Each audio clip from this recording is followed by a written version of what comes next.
Hey guys, it's Ashley.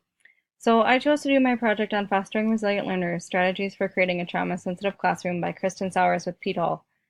I chose this book because many of the students in my school come to school every day with trauma, and I wanted to have ways to reach them successfully. I'll give you a very brief overview of what I learned while reading this book, but I encourage you to read it on your own as well. This book has 5 sections: trauma, self-awareness, relationship, belief, and live, laugh, love. I'll give you also a brief overview of each of these 5. Part 1 is on trauma and how it affects our brain and our ability to learn and be productive in school. 2 major points of this section are the ACEs study and using our upstairs brain versus our downstairs brain. The ACEs study, or Adverse Childhood Experiences, is a quiz that gives you a tally of different types of abuse, neglect, and other aspects of a rough childhood. The higher the score, the more trauma. I encourage you to at least view the quiz and see what it entails, keeping students in mind, especially those that are hard to reach, and how some behaviors may just be underlying trauma. We use this a lot in my school, the upstairs brain versus the downstairs brain. Dr. Dan Siegel explains this well using a hand model. The upstairs brain is where optimal learning takes place and where all students want to be. When we experience trauma and we don't know how to handle situations, we flip our lid or our hand opens and we go to our downstairs brain, which is where very little learning occurs. So the hope is to keep everybody in their upstairs brain, and they kind of incorporate that into the whole book of strategies to use with yourself and your students to stay in that upstairs brain. But what does that downstairs brain look like, especially in the classroom? Well, there's a fight, flight, or freeze mode. Many of these behaviors are seen in the classroom, and they're a result of trauma, not really a result of anything else. They're not just aggressively behaving just because or acting silly. They're fighting themselves. Or if they're fleeing, that's what's ingrained in them, and they don't know anything else because of the trauma that they've experienced. So we need to keep those things in mind, that they're not just being defiant or anything like that. It's the result of something bigger than us and deeper than us, and we need to just be mindful of that and help them get back into their upstairs brain so optimal learning can take place. Part 2 is self-awareness. It's really being cognizant of your actions and your reactions in the classroom. Everything starts with us, so just being present with who you are and how you're reacting with your students is going to be really powerful for them. One of the more powerful concepts that Sowers talks about is cement shoes. Essentially what that means is staying true to who you are and how you feel kids should have an educational experience. So how do we do this? Sowers encourages us to develop our own mission statement. She says we can stay true to ourselves and the kinds of educators we want to be. By modeling that intentionality, humility, strength, honesty, and grace, we can provide opportunities for others to begin to do that for themselves. Life is messy, and identifying our sense of self in the form of cement shoes helps us manage that stress.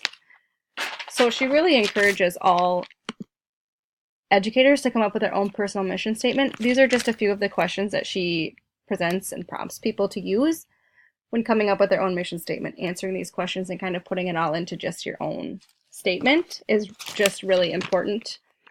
You feel free to use other questions as you see fit, but this is kind of the baseline for where she thinks that people should start. Another concept she talks about in regards to self-awareness is that when in doubt, shut your mouth. Take a deep breath and stay in your upstairs brain, because when you go in your downstairs brain and you're triggered, there's not going to be optimal learning takes place. Take that deep breath, take a minute, and stay in your upstairs brain. She says that all too often we wait for the tornado to hit and then we react, but if you pause and take a breath, you're more likely to avoid a tornado or at least diminish the full effects of the tornado. She also says that harnessing that control through our breathing, which enables us to regulate and calm ourselves and access our upstairs brain, we need to teach those to our students so that they can stay in their upstairs brain when faced with triggers. Just an FYI that some of the common triggers for students to put them into their downstairs brain are exhaustion, previous bad experiences, challenges to our belief system, preconceived notions, and fear.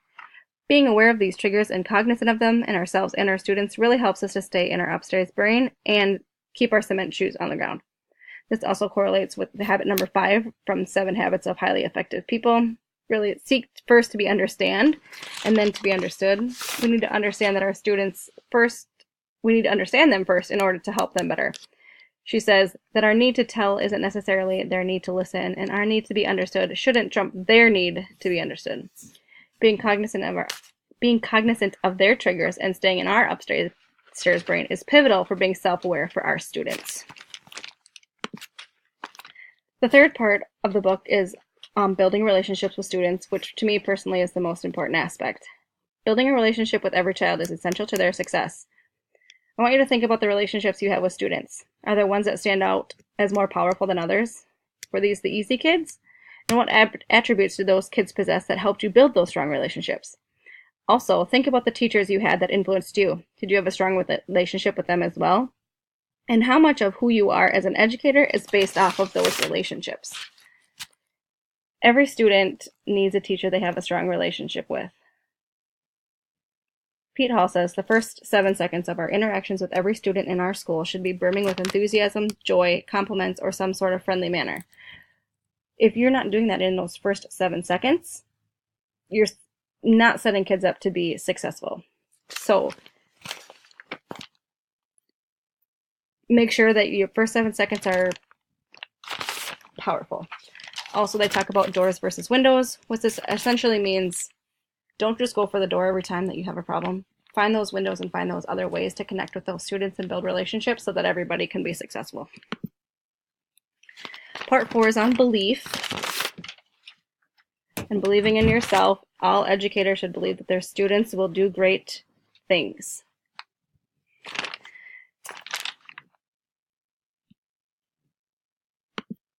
Sowers talks about being not okay, saying that it's okay to not be okay. For many students with trauma, they feel not okay a majority of the time.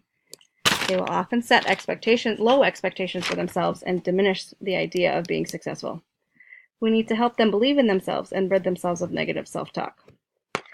Sowers says granting them a safe place to be not okay is essential by being that safe person, which goes back to that second tenet of the whole child approach, which goes into more depth in the book, just the whole child being safe, healthy, all those things, which I didn't have time to put in here since I'm already over time.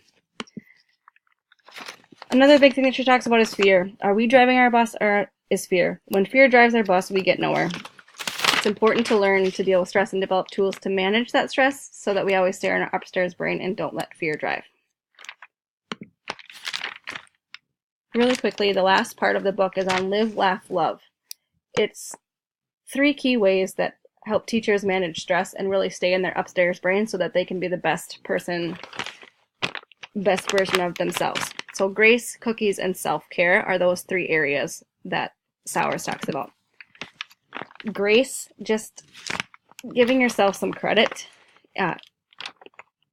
It's not a strong suit for us. It's not a natural response for most educators. But Sowers says we must teach ourselves to access the attributes necessary to show grace to ourselves.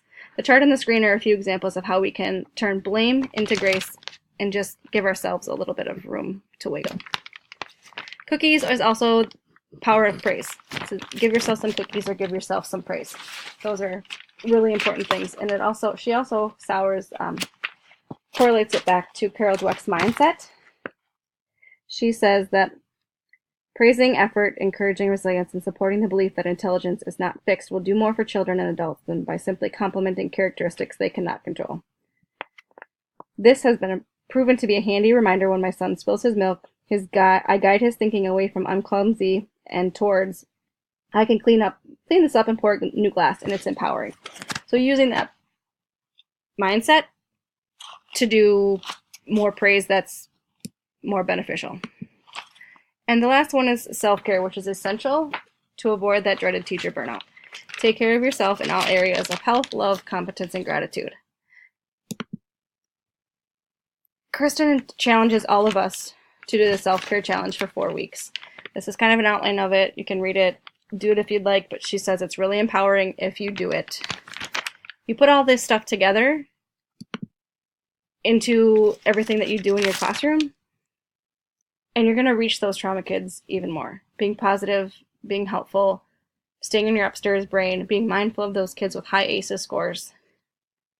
it's really going to be, you're going to reach more of those students and those hard to reach students. I know I went over my time, but this was just, I really found this to be a super great book and really powerful, and there was just so much information to pack into it. I encourage you to read it for yourself and to get more information on how to reach all of those kids. Thanks.